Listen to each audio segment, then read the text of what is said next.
On a vu dans la dernière présentation comment non Alexis accède au pouvoir.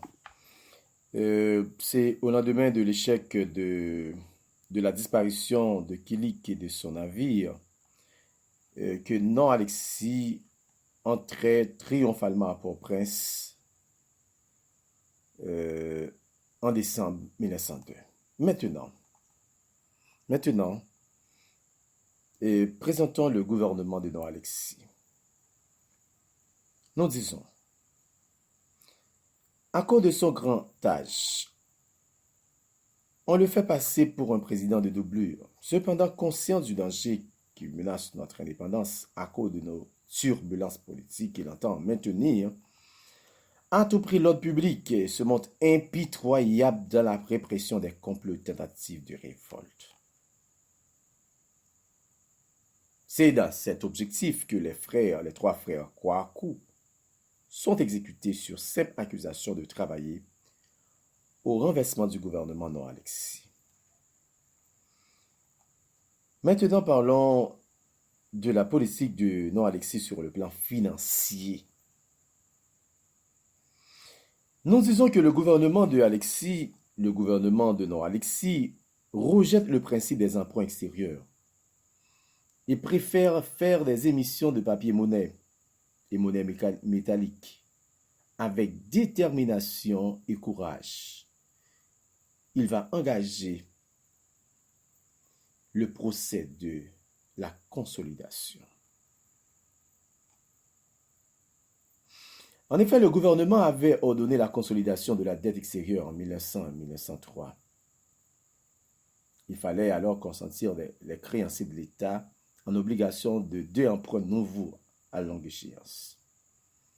1,250 million avaient disparu à l'occasion de l'emprunt lancé par son prédécesseur Tiresias Simon Sam. De nombreux étrangers, tels le directeur de la banque, un Français, le sous-directeur, un Allemand, des hommes politiques de la précédente administration, impliqués dans le scandale, furent jugés, condamnés aux travaux forcés. En fait, le procès de la consolidation, c'était vraiment un coup réussi par l'administration de non-Alexis.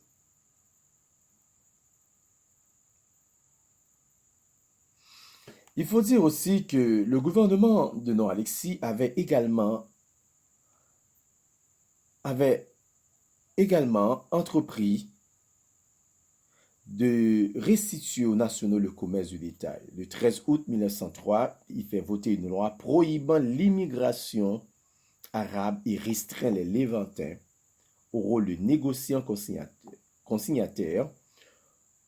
Pour se protéger d'une éventuelle réaction populaire, de nombreux Levantins se sont empressés d'acquérir la nationalité américaine ou anglaise, dominicaine, française ou même haïtienne.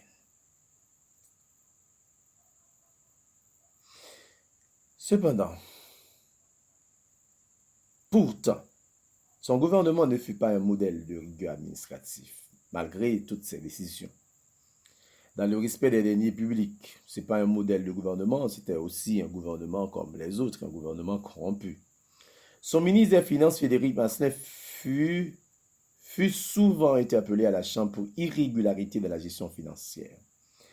Un parlementaire, au cours d'une séance d'interpellation du ministre, s'amusa à marteler son nom comme s'il s'écrit avec 2 L. Et le ministre crut bon de lui donner la bonne orthographe. Alors le député de s'excuser en lui disant qu'il prend la liberté de lui donner 2 L pour lui permettre de mieux voler. Pour lui permettre de mieux voler. C'est pourquoi, donc, voyez, donc, ça montre que l'administration de non-Alexis était aussi corrompue. Enfin, le gouvernement de non-Alexis était obligé de faire face à une révolte féministe de l'Artibonite. C'est le général Jumeau. Ce général-là est capturé puis exécuté.